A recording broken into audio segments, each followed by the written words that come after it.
Good morning. Welcome to the Smart Villages and Beyond workshop of today.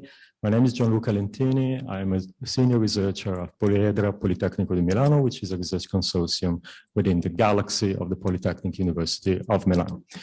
I've been working on the topic of smart villages for the last 7 years, I'd say. Maybe everybody here and online knows perfectly what a smart village is. I still don't, because I don't want to be captured by this epistemic bubble in which everything can be named as smart villages, and maybe we apply a black box and define something as a smart village where it isn't.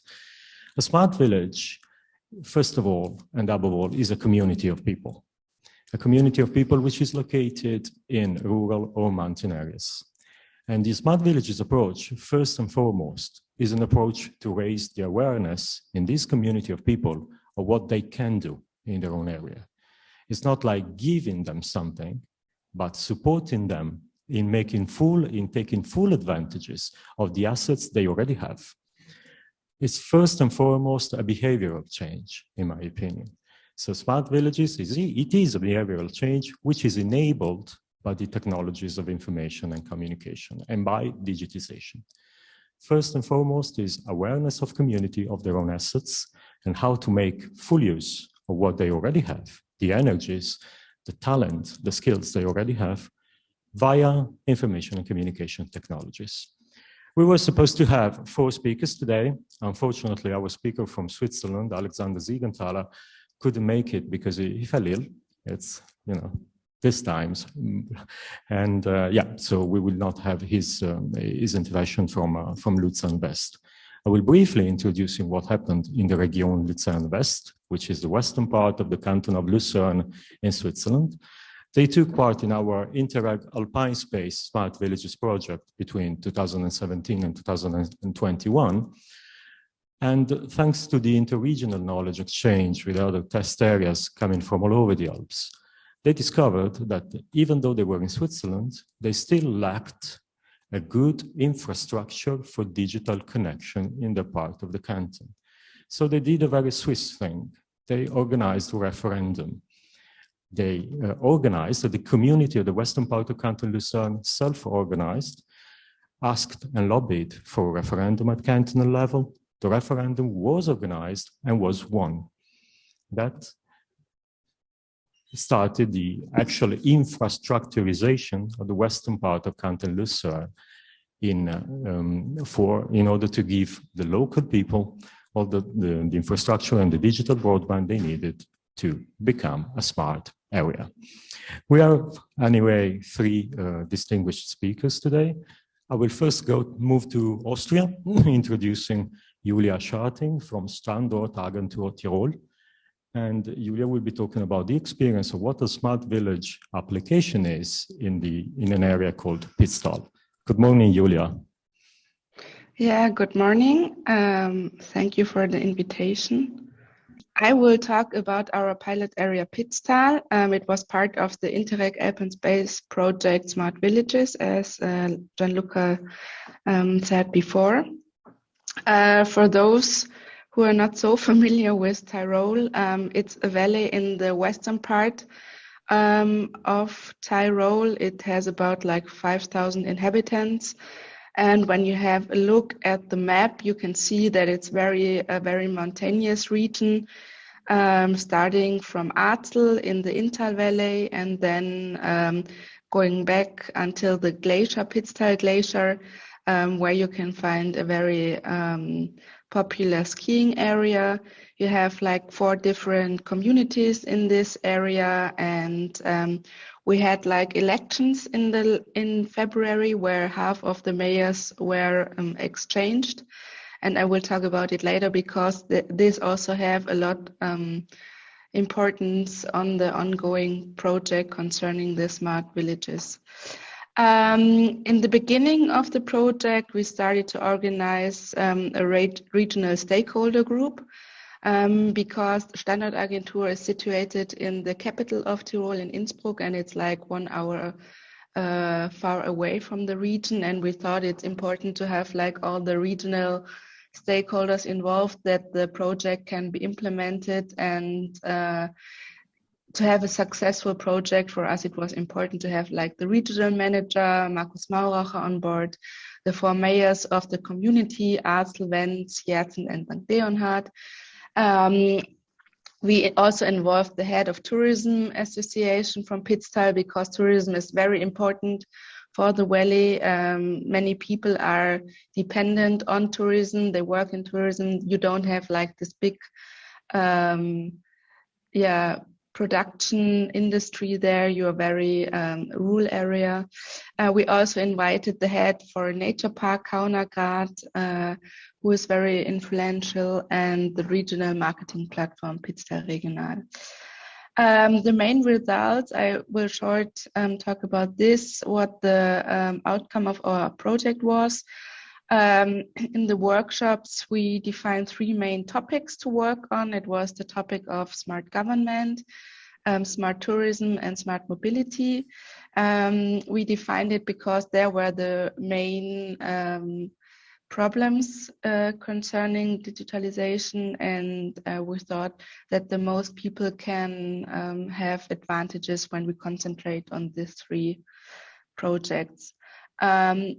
In the first part, we started to raise the awareness for the topic smart villages and digitalization, because the people and the political actors in the valley were not very familiar.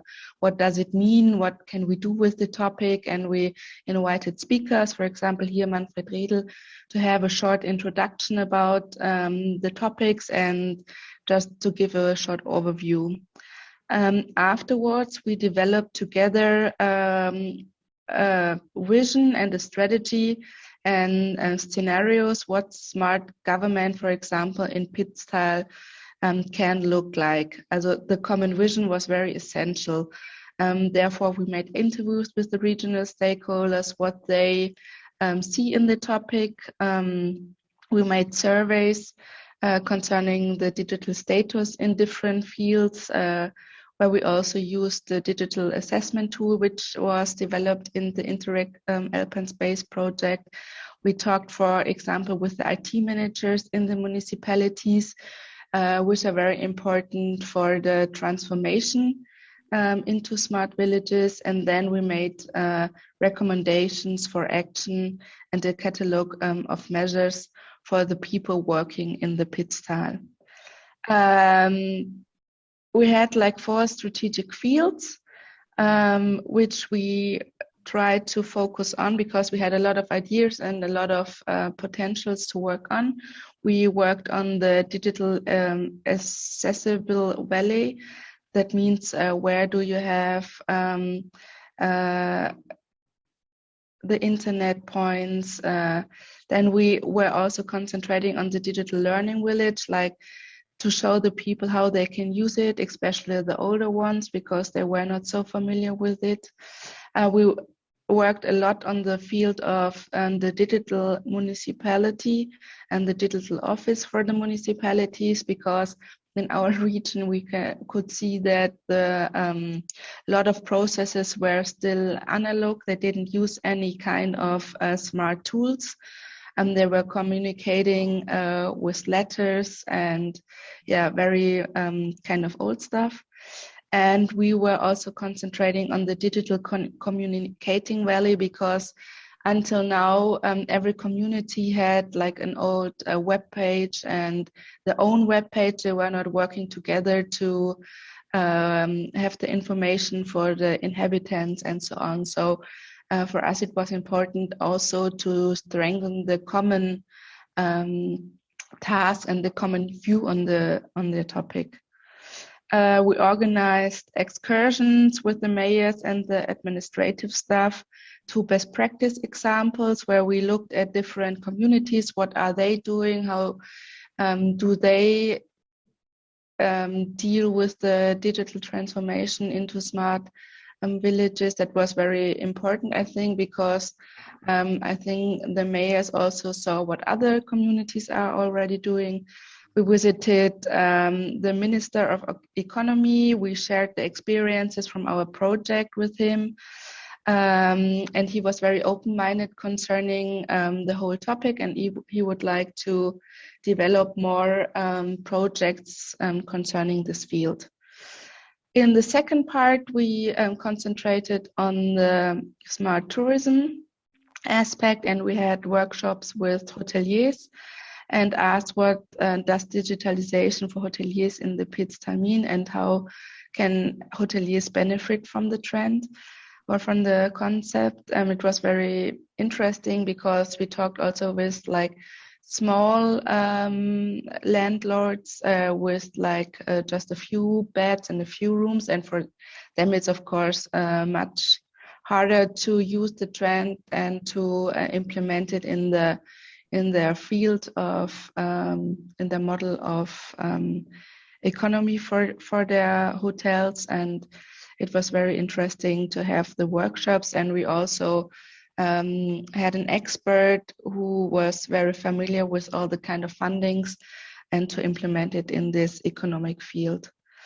And in the last part, we had like smart mobility, and we worked together with a Tyrolean startup called Umadum.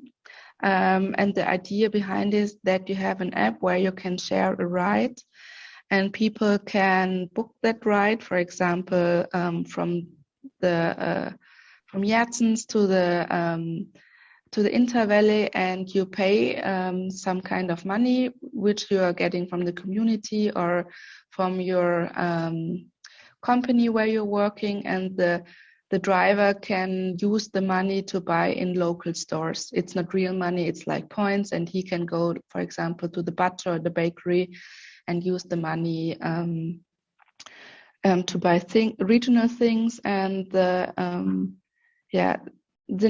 innovation was that Umadum was already used in urban areas, for example in Wattens or in Innsbruck, where a lot of people are living. And with our project, we also try to bring this project to the rural Alpine area. What have we learned from our project was the impact. In the first place, I think it was important that the political actors got an understanding about the concept smart villages, because they didn't knew it before, and they were also not so aware what are the advantages or disadvantages and how they can use it in their daily practice. What also happened during the project, that we increased the cooperation between the communities, because before they were just working for their own, and they developed projects for their own, and we tried to make it more a regional thing. I think it was very important, and to show them that they do not have to work on their own. They can make like a separation, that, for example, one community can work on the project of smart government and develop here some ideas, and the others can learn from this community. So that was very important for us. The common learning process among the community was increased. And also interesting was that there was a gap between the mayors and the administrative staff, that the mayors were not so interconnected, and they didn't talk how like internal processes for the smart government, for example, how they work in these processes, and we try to enhance this kind of processes. Yeah, I think it was Julia, also a couple of more minutes. Just for the vision about the future, what happens now in Pitztal? And and the common vision was also very important for the development, and that they have a common view, and also to integrate this concept into the state politics and into the agenda of the politicians, so they can implement it in more Tyrolean areas. For the future vision for the Pitztal, as I mentioned before, the Pitztal, or in Tyrol, there were elections in February 2022. And I think that was very important, because half of the mayors in the Pitztal Valley were exchanged. I mean, on the one hand, you can see it very positive because there are new people with new ideas and which probably are younger and have new an open mind concerning these new topics. On the other hand, of course, for the process, it means that we have to start from a new point and to bring them on board again. So that can be positive and negative. What is a good point for the future development is that the regional manager is still interested in the topic and is also committed that he's supporting and promoting the topic. He's willing to have like personal power to keep on going with the project. I think that's very important. What is still important for me that the cooperation also for developing smart villages will be as important as in the last period, but I think it's a positive effect that you can be successful with these processes and these new topics, and when they work together it's easier and they can learn from each other, and I think it makes a lot of sense here to cooperate. We have worked on concrete project ideas. Now it's up to the local actors to implement them into practice. I mean, that's always the point that when you have like a project, you have a lot of ideas, that it's always the question if people are committed to the process and if they are willing to go on with it.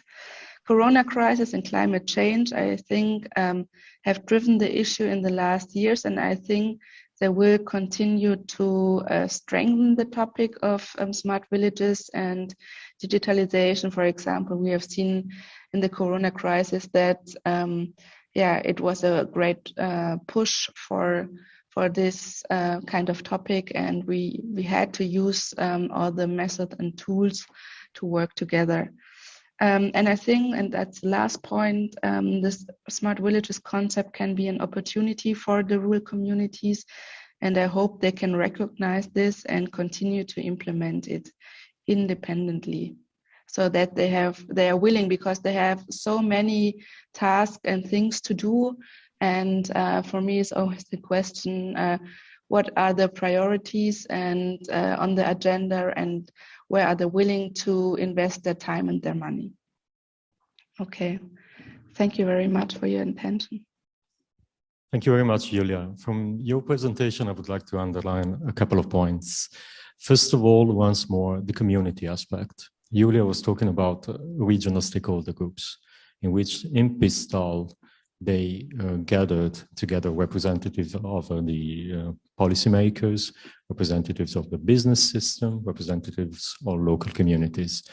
In this sense, regional stakeholders were co-driving the process of smart villages.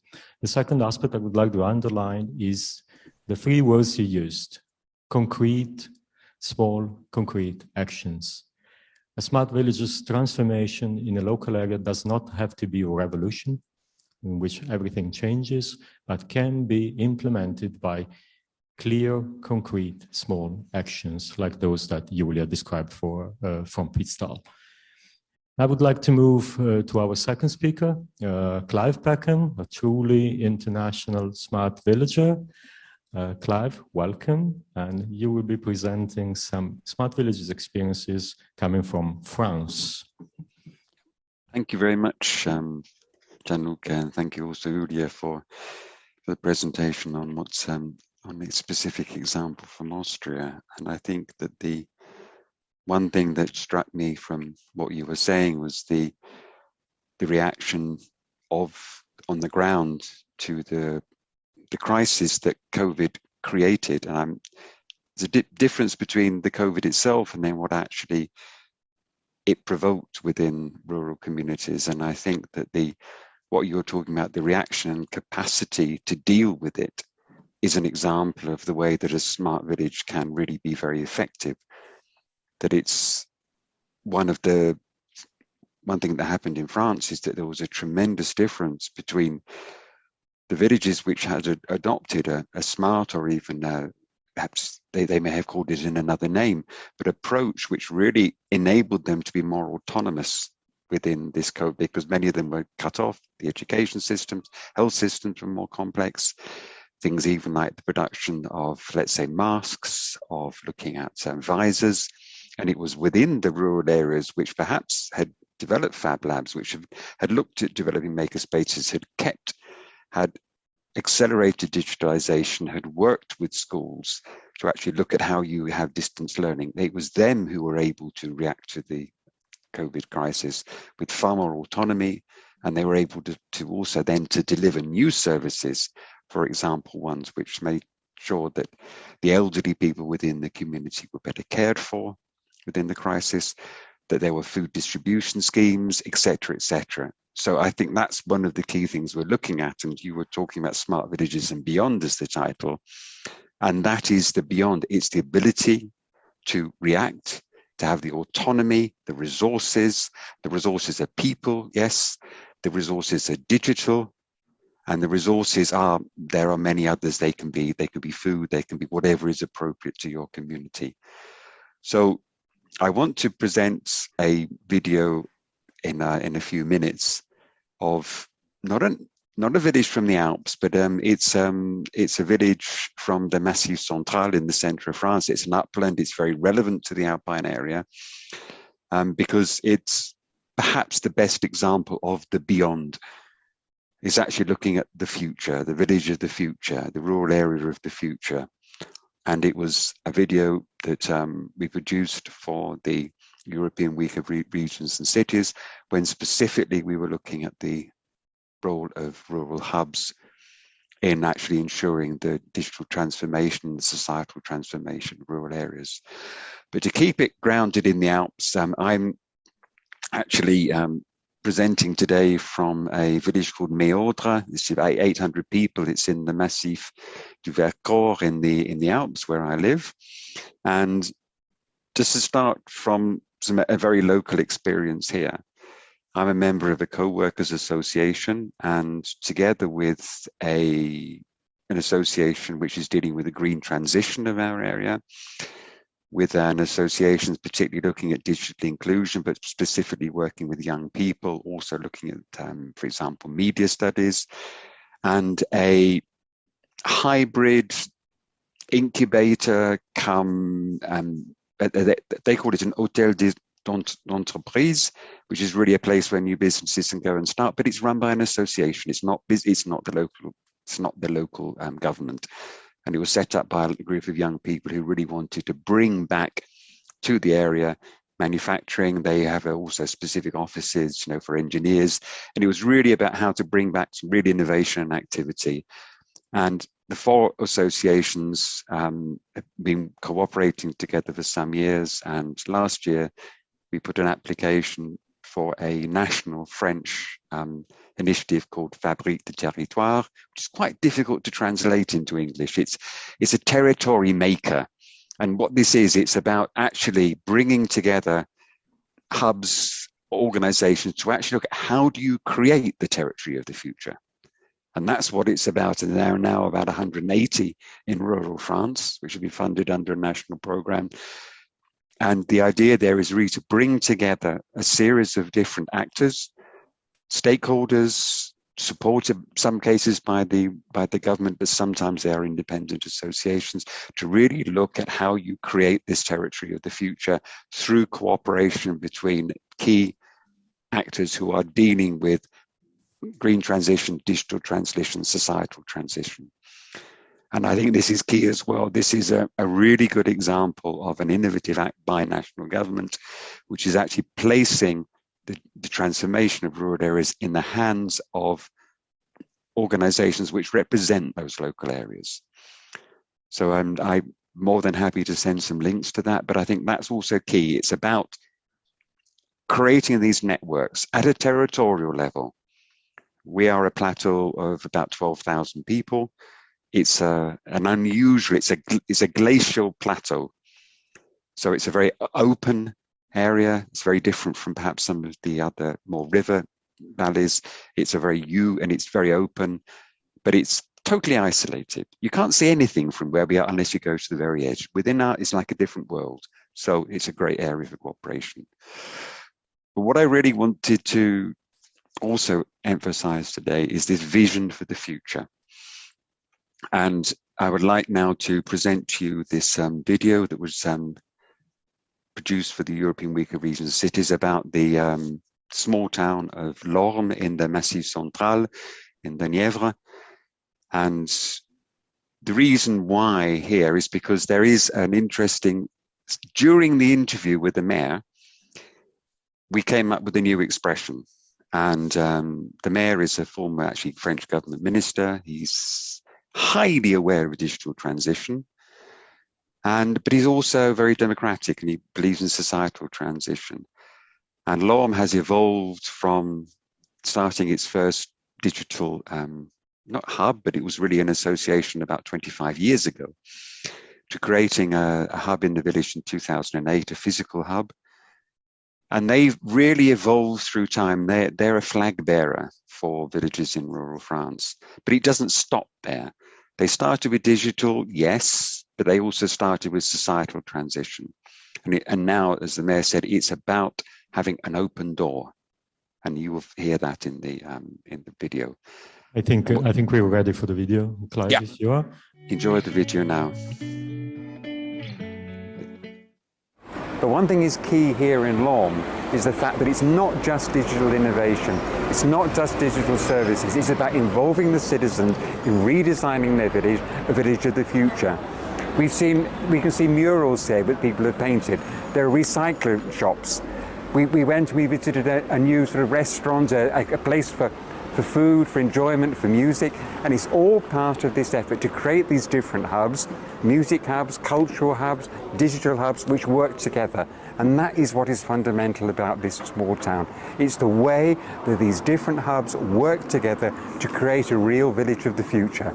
And that is what we're trying to do within our project, within Carpe Diem, show how it's necessary not only to work on the digital, but to work on a real social and economic inclusion of all rural stakeholders within the design of their villages, their rural areas of the future.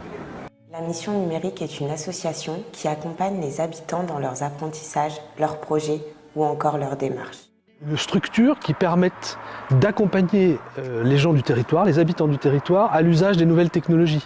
Je rappelle qu'à l'époque, il n'y avait pas encore la DSL qui était ici. Donc c'était important qu'on montre aux gens à la fois à se servir d'un ordinateur, mais qu'on leur montre également à aller sur Internet et à voir un peu ce qui est arrivé maintenant. Le numérique évolue lui aussi. La mission numérique va alors s'adapter à ces changements pour proposer l'accompagnement le plus adapté à ses utilisateurs. Autrefois, dans ce bâtiment, on apprenait à se servir d'un ordinateur et maintenant, les demandes du public ont bien évolué. Les gens disent moi j'aimerais faire du montage vidéo maintenant. C'était quelque chose qui n'était pas imaginable il y a encore 15 ans ici. Espace de télétravail, de réunion, atelier numérique, studio, à chaque besoin, sa réponse numérique. On ne vient pas faire du numérique ou de l'informatique pour faire de l'informatique ou du numérique. On y vient parce qu'on a envie de faire de la généalogie, parce qu'on a envie de s'enregistrer. Et à ce moment-là, on touche du doigt l'inclusion numérique. Centre de ressources numériques au milieu de la forêt Morvandelle, la mission numérique s'est finalement imposée comme véritable institution pour les habitants. Une maison du numérique où habitués comme itinérants trouvent leur place. Ma famille numérique du Morvan et à la mission numérique du pays Nivernais-Morvan. Un bijou pour Lorme. À tous les deux, ils sont précieux pour moi. À travers le village tiers-lieu de Lorme, une aventure se dessine, le projet Village du futur. Les initiatives locales s'inscrivent dans un dessin plus global pour concevoir l'identité de la commune. Nos villages vont être à la fois très autonomes et très connectés au monde. Au fond, ils sont déjà très connectés au monde. Ici à Lorme, il y a de la fibre optique. Voilà, on a du très haut débit. Voilà, Nièvre Numérique a travaillé pour ça.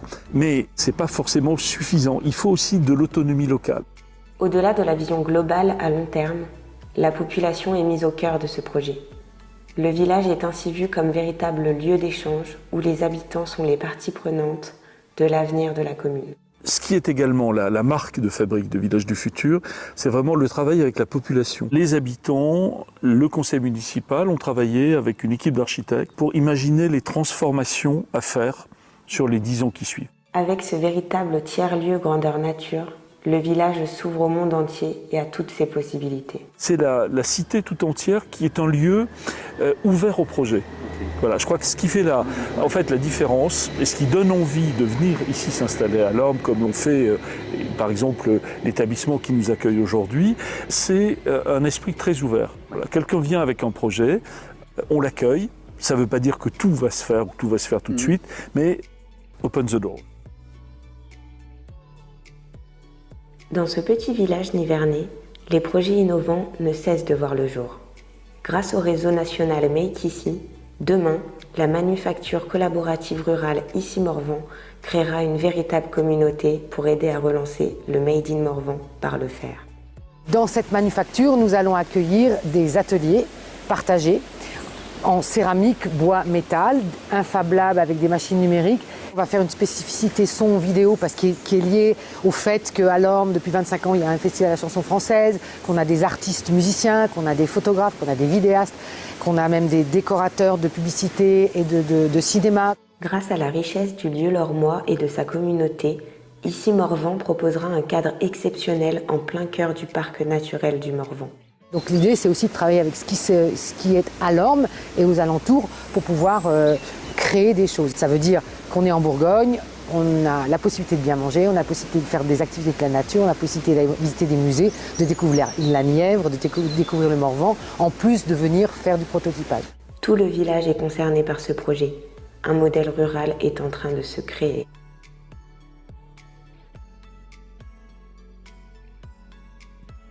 Okay. Thank you, and for your patience in. I sometimes videos I thought that was the best way really to kind of give this vision and this. You were talking about and beyond. Yeah. And that talking to the mayor there, we actually came up with this, Village Tiers, a village as a hub for ideas and projects. And he said it's about this open door. But they have the basis, and I think this is key for you're looking at, he said autonomy, and autonomy is not just political, it's ideas, it's the capacity. And I think that is why I really wanted to show you this. This is an idea that's come from a village. And now one thing that's happened is that this process, what they call the Village of the Future, has been expanded to a wider area of about 30,000 people. And now they've started something called the Laboratory for the Villages of the Future, where they're inviting mayors and other elected representatives who are trying to do similar things in other parts of France. And I think this is expanding, and something which is really important. It could be done, let's hope, through a future smart village project in the Alpine region, recreating this laboratory for the villages of the future. And this model about this autonomy. But autonomy doesn't mean isolation. And I think that's great what he said. It's about being autonomous but hyper-connected. And it's the two things. You are very connected to what's happening in the world, but also you have the capacity to work and to make changes yourselves. So it looks about the future. I think that is a real vision of the future. Thank you very much, Clive, for this excellent contribution. I really loved the video. I really liked the very sweet elderly woman talking about her digital family. Yeah. But I think two things in particular struck me as incredibly important. Once more, it's not just digital inclusion, it's social inclusion. And people need to feel this inclusion and the creation of a community working together for their own future. And the second input I particularly liked was that about future-proofing the village, future-proofing our alpine regions. So the thing that we discussed briefly regarding COVID is that villages that were already on the path of becoming smarter, thanks to some specific actions, have coped better with the COVID pandemic. And the COVID pandemic also had some opportunities for local areas in order to become smarter. So future-proofing and social inclusion. Thank you again. And we now move back to Italy. We go to the Aosta Valley and we listen to some contribution coming from the Union of Municipalities of the Grand Paradis area from Claudia Zolla. Claudia, are you here? Good morning, everybody. I will just share this, if it works. Can you see my screen? Yes. Yeah. Okay. I don't. So can you see the map of Italy? Yeah. We were seeing it before. Okay, sorry. Yeah. Okay, here we go. Okay, do you see it? Because I can't. Yes, we can. Okay, good. So, good morning, everybody. I work at the Unités Grand Paradis, which is a public entity situated in Aosta Valley, which is the smallest region in Italy. And here you see we are on the borders with Switzerland and France. It's a mountainous area and it's a very small area. So we are now moving our first steps in the world of digitalization and of smartness. Just a few words to tell you what we have done so far. We had the chance to be selected by the Aosta Valley region to take part in a project on smart villages. So all the mayors of our municipalities worked together they were involved in a smartness assessment, and they worked together to think about the future development of the area in terms of smartness.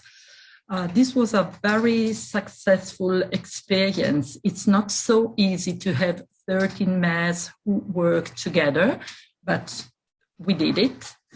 And they focused on some topics, some themes. First of all, the theme of smart people. In fact, meanwhile, one of our municipality had developed a project to help people to understand, to help them with their digital competencies, because since we are a public entity, we are involved in the process of digitalization of administrative services. And we know it's not always easy, especially for the elderly, to access government services. So this municipality decided to develop a sort of digital counter, a digital desk, with the aim of helping people to become confident with technology. In Italy, we also have what we call digital identity, and very often you need to use your digital identity to access government services. And really, I can tell you, it's not so easy. So the digital desk, which actually was one person helping all those who needed his help, had a very good success. And normally we should be able to develop, to extend throughout the territory this project, thanks to the contribution of the Aosta Valley LAG. We are going to organize similar digital counters on all the territory, because you can't really talk about smartness if people do not feel confident with technology. If I have to tell you what's the vision of the Unités for the future, well, what I can say is that we want to develop a territory where the use of technology helps to preserve our cultural and rural identity, but at the same time, the technologies must ensure new possibilities of development to all the citizens in our territory. First of all, we need to build infrastructure, because I heard the mayor of the French municipality who said that they are connected, they have fiber optic cable everywhere. We don't, well, not now, but we will soon have fiber optic cable everywhere. And this is really an essential requirement for further actions. We need to work on the theme of smart people, and I've just said that we are going to extend the digital desk project. And we also need to work on the theme of digital, of smart governance. We think that digital solutions can really promote the development of an open-minded and cooperative community. But I think that we have to work on consciousness, on awareness. And what we would like to do is to use the tool of the OpenGov Lab so that we can strengthen the links between the mayors, those who make decisions, and the community. I think that we need to use technology to work on the same information, to work on the same data, to share information and to share data. We need to stimulate a civic engagement, and we need to adopt an data-driven decision-making approach. And technology can help us also to do this. Probably the mix of a smart territory in terms of infrastructure and smart governance, on the other hand, in terms of cooperative decision-making, is the starting point to develop further actions. As far as future is concerned, we are particularly interested, well, as I said before, we are really only moving the first steps in this world. So I can't tell you what has already done, but I can tell you what we would like to do. And for tourism, for instance, which is one theme we are interested in, we would like to experiment a digital twin of our area so that people can visit it, they can explore it, they can experience it in an immersive way. And then we would also like to develop activities in the field of energy. And we especially think about energetic communities, which is a very important way to preserve the environment, but it's also a way to strengthen the links within the community. Of course, we will be able to do these only if we can get funding, but let's imagine that funding is acquired, then I think that we need to create, we need to be given the opportunity to develop new ideas and new projects. And I heard Julia before saying that they had some study visit and they shared experience. And I think it's very important to create a good network with other partners which have already experienced something similar to what we would like to do. I also think that we need that the policymakers look favorably on mountainous areas, because it's vital for us to keep them alive. And I suppose that technology can help us in keeping alive our areas. Thank you very much, Claudia. Loads of inputs from your side.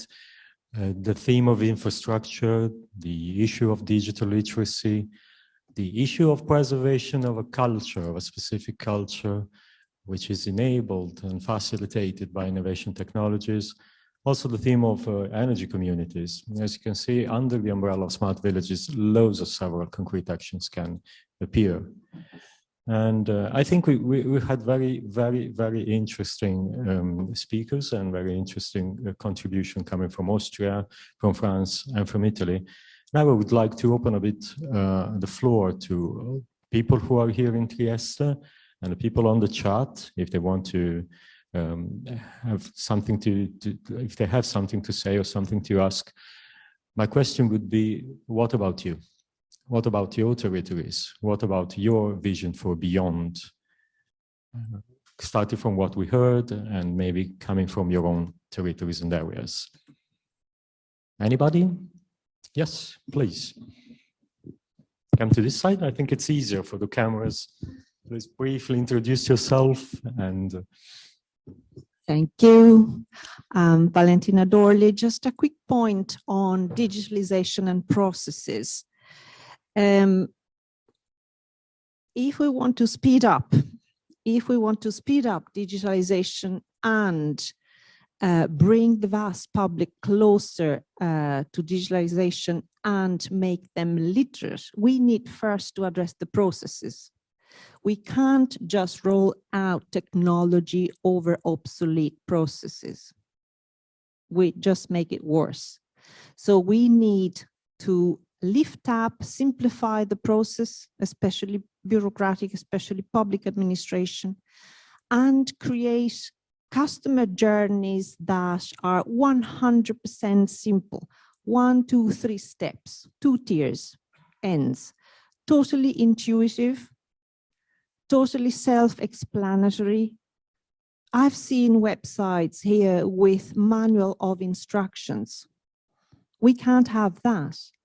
It actually sends a wrong message to the public that you are not capable, and that sets us back. So we need to address interface.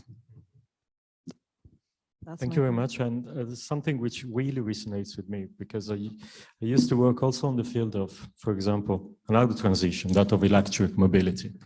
And one of the main issues with that was that we create, for example, charging infrastructures. It is seen everywhere, but we see nobody using it. And that's the problem. We need to have something which is actually seen as working. This goes the same for website, digital interfaces, processes, and changes in, for example, sustainable mobility. It's very important key point. If you don't see something working, if something is not user-friendly, then it's even worse than not having it. Because you see it and it looks as if it's not working. This is the same. For example, I can testify from an experience coming to us from Ireland. The Republic of Ireland invested quite heavily in the creation of digital innovation hubs all over the country. But 80 to 85% of these digital innovation hubs did not work, because they were created without a clear scope. They were just empty boxes, but very well connected to the rest of the world. But nobody in rural communities knew what to do with them. So this is what we mean when we say that a smart villages transition must be concrete, clear, and co-created by the local populations. It cannot come from above like a black box. Thank you for your contributions. Are there any other contributions coming from, Carlo Vigna, Regione Valle d'Aosta? Please, Carlo. So thank you. I understood the relevance of the process going to this changing process and the digitalization. And I have a question for Mr. Clive, because I very appreciate the idea of the hub collaborating in the tiers-lieux. And my question is, what are your thoughts about connecting different villages, different hubs, everyone with its own specific identity and maybe specialization of the hub? But what's your thought about to have a system in the area to make more resilient and strengthen the single villages? Thank you. Okay, thank you very much, Carlo, for the question. Again, the best way is to look at really what some practical experience from similar areas, and thinking of the network of hubs in the Lozère. The Lozère is the least populated department or province of France. It's the highest one. It's average of well over 1,000 meters. And what they did there was through this network of maisons de service. Now, the maisons de service are let's call them hubs, which really look at how to deliver public and other services direct to rural communities.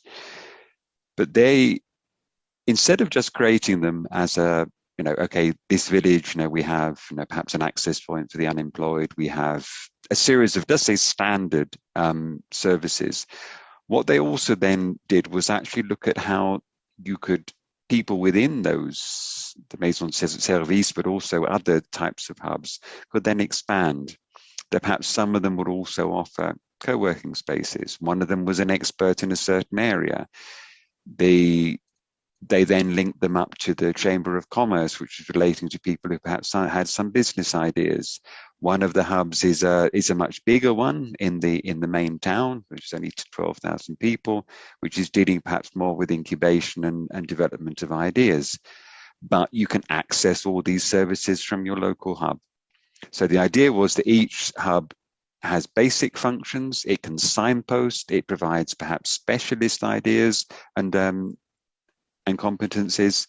So it acts as a network. It doesn't act as a single hub. It acts as a network which enables local people of whatever they want to access can be accessed from the local area.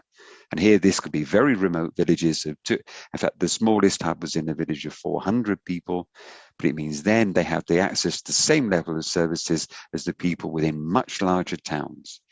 So I think that's actually fundamentally, yes, it can work, but it really needs it needs evolution, but it also needs a real cooperation between these hubs and also perhaps more strategic planning as well. So those kind of different levels.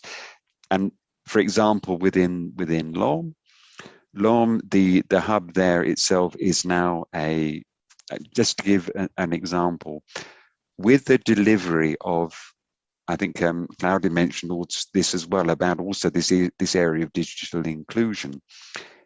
It is a base for digital inclusion, what they call médiateurs or mediators, people who are working on digital brokerage, which is really putting people who need this digital skills in touch with people who have them, or perhaps it's digital hardware.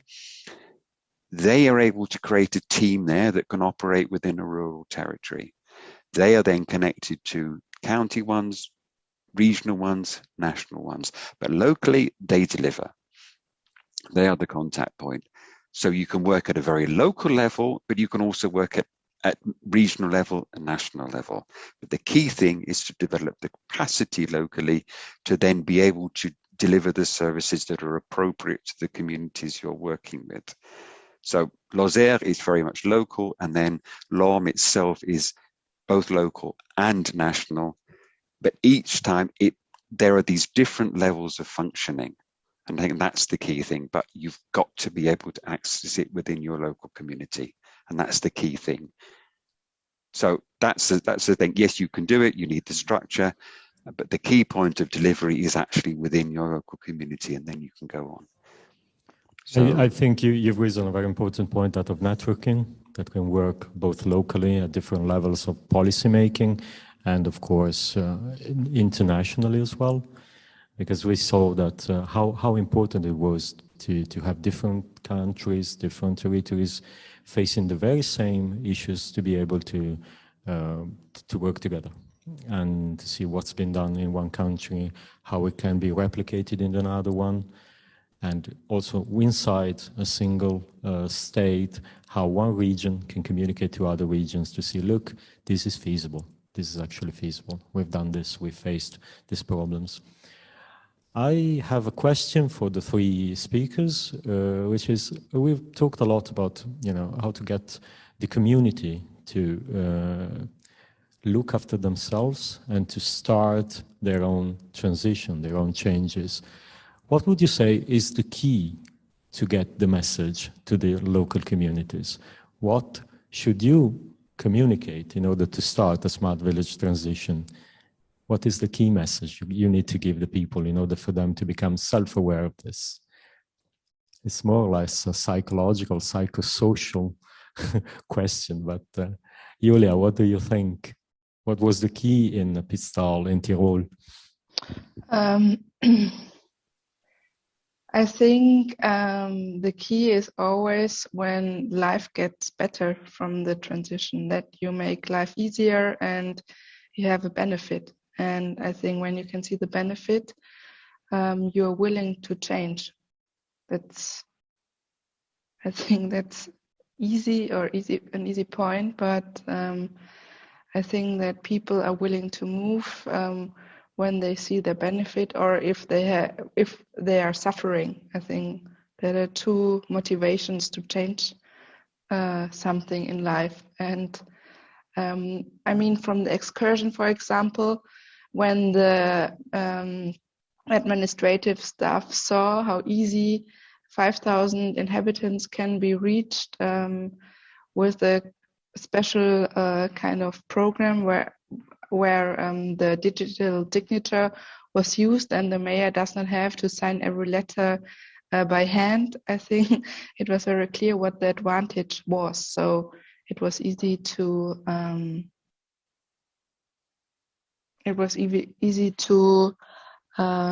make the benefit clear. So I think there are two perspectives. On the one hand, the suffering, and on the one hand, the benefits from this processes. That's my point, to show them.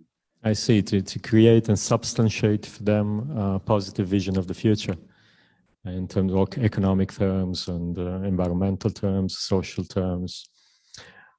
Thank you, Julia. What would you say, Claudia, to this? What was the key in Grand Paradis in order to get the message spread and started over there? Well, if you could ask me this question in 2 years' time, I would prefer, because as I said, will. Okay, good.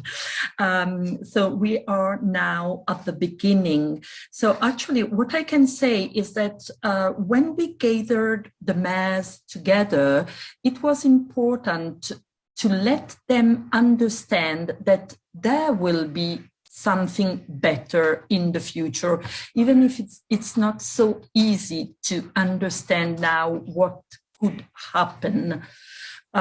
So what I think we can say now is that we need to start creating a good basis to work, which can work.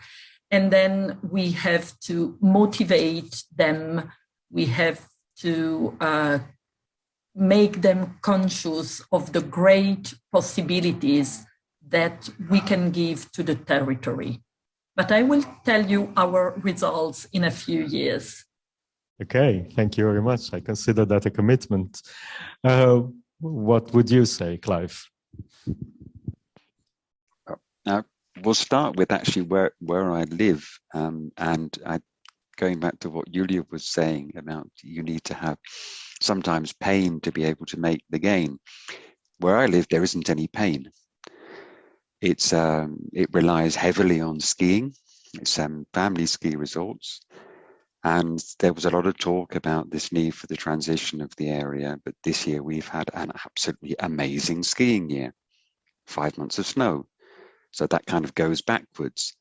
And I think that there, the transition of the territory, and for example, this Fabrique de Territoire, which has been created, this territorial network, that will carry this forward, but we are not necessarily involving all the community and all of the people, because even if you look at actually what's happened to tourism over the past 20 years, you can see a significant decline in the amount of snow, income, etc. But a good year comes and then it's suddenly, wow, that's it. And I think that's it. There's a reliance on, there's a knowledge that the future will change, but it's far more difficult in an area where there is the good life in many ways. And even if you might have a very bad year, it was disastrous during COVID. I mean, absolute total disaster for the tourism industry. But now it's good again, so they stop. Lorme, as a village, and the rural area there was suffering severe depopulation. The traditional industries had been declining. The digital hub is actually in an old abattoir in the village, and which was closed down, but it really needed that vision in order to make a real future for the village. But the digital hub was one thing at the beginning, but actually what really, really kicked off the real involvement of the population was when they consulted them and they said, our town is dull, it's boring, it's grey, it's brown. And they said, well, let's paint the shutters, let's put murals, let's reopen the cafes, let's get the shops going again. So that's what they did there. It was bringing life back to the village, physical life, economic life, and social life. And that was about mobilizing the people. Where I'm living in the Vercors, because of the economic situation, reliance on tourism and a specific type of tourism, it's more individual groups within that community which are driving this change. Yes, you do have the involvement of the local association of town and village councils, but it's more up to people who are really focused on the future to actually drive that change. And let's see what happens. A bit like Claudia was saying, I don't know what's going to happen here. If we have 2 more bad years, for example, with no snow, then it'll be back to looking at the vision of the future. So, yeah, that's... This is also very interesting for me, because working with rural and mountain areas, sometimes you have to overcome a sort of inertia, of skepticism, of cynicism, of local population. They say, well, nothing can work here, nothing can change here. Whereas you 3 are the living proof that things do change and can change when the message gets through and the local people become the leaders of their own changes. But I also like the fact that, yeah, sometimes change is initiated because there is a pain or suffering or a very difficult situation, but sometimes there is not a very difficult population, like in rich areas dedicated to ski or having ski resorts or something like that, but change can happen there too. And change and innovation can happen even when we are not starting from a very difficult or dreadful situation. I have another very quick questions for the 3 of you.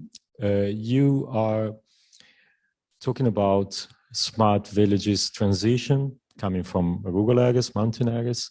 What about do you have any linkages with urban areas? And possibly with changes happening in terms of smart cities changing in changes and transitions in urban areas, or are you completely autonomous or independent from urban areas in the vicinity of your area? Julia, what do you think? That's not an easy question, I think. On the one hand, of course, in the project which I presented before, we were kind of autonomous from smart cities. On the other hand, we in Standortagentur, we had a very big project, Smart City, Horizon 2020 project, which were the comparison of Bozen, Bolzano, and Innsbruck. And they were working on strategies for smart city concepts. And of course, we had like exchange, and we also had like, we had a visit from the university, from geographers, and we presented together. On the one hand, there's a smart city concept. On the one hand, the smart villages concept, and sometimes concerning the processes. And it was quite interesting because they were quite similar. So like how you start projects, how you involve people, how difficult it is to build like action groups. I think we came to the conclusion that we had to deal with a lot of same problems and same processes. So it was not that kind of difficult. Sometimes, like what we did, as I mentioned before, we tried to transfer the startup app Umadum from the urban areas to rural areas. I think that was also quite interesting because other kind of geographic territories need different kind of advertisement and marketing, but I think in the end also this transfer from the app was successful. So of course some things are different, but there are also some things between smart villages and smart cities where you have to deal with the same kind of issues. Thank you very much, Julia. What do you say, Claudia? Do you have any linkages with the urban areas around you? Well, we don't now at the moment, because as I said, we're just at the beginning. But I think that, as Julia said, there can be contact points, even though the situation is quite different. We may take example from what they have developed and then understand if we can adapt. Well, I don't know if it's a good thing actually to adapt, but we could just understand what they have done and then see if it can be useful for us or not. Thank you. Clive, any smart cities around you? Please. Well, interesting that they just give two examples.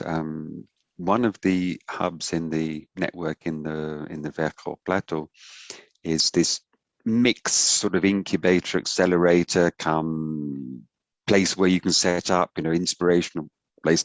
And one thing that they had that was perhaps a learning from urban areas was that many of the traditional industrial zones or parks, whatever you call them, in rural areas had a very extensive. They were, you had your little building there and you had a business there, and there was very little interaction.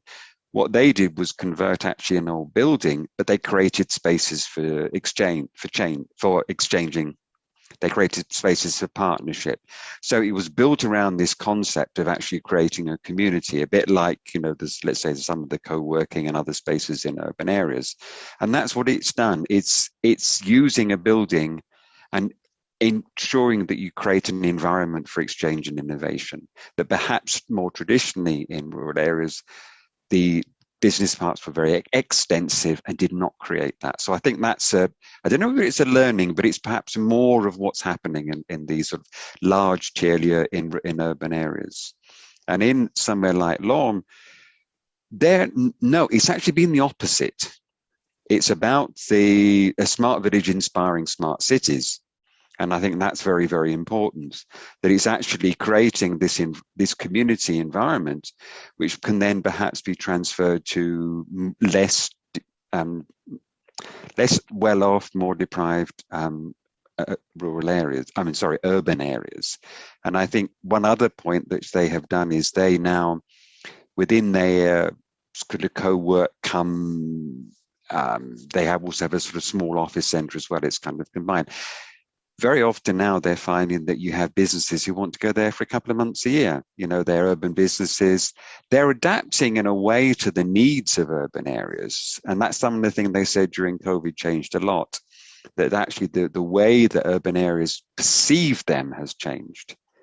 You know, they're actually looking to them as a resource. And because they have this hub now, businesses can go and work there for 2 months. They can have sort of summer camps. They can have, you know, go there for 3 months. They can rent a place to live.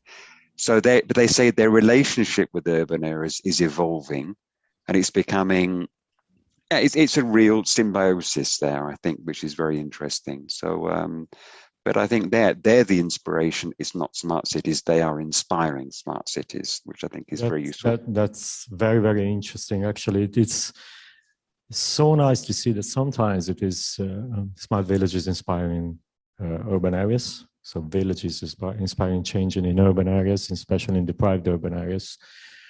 Also, from my point of view, this is possible, something I would like to put on the table, that in the future, we will have to talk about smart territories with no distinctions between what happens in an urban area and a mountain or rural area, because they will have the same opportunities and the same possibilities of becoming attractive, creating their own future, creating innovation.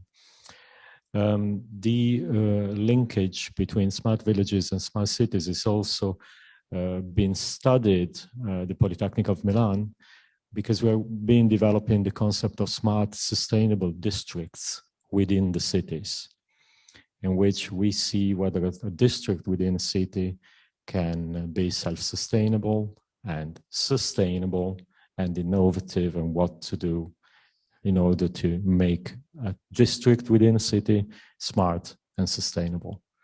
So that's possibly another of the challenges of the future, not talking about smart villages, smart cities as separated subjects, but as part of the same tapestry. Right.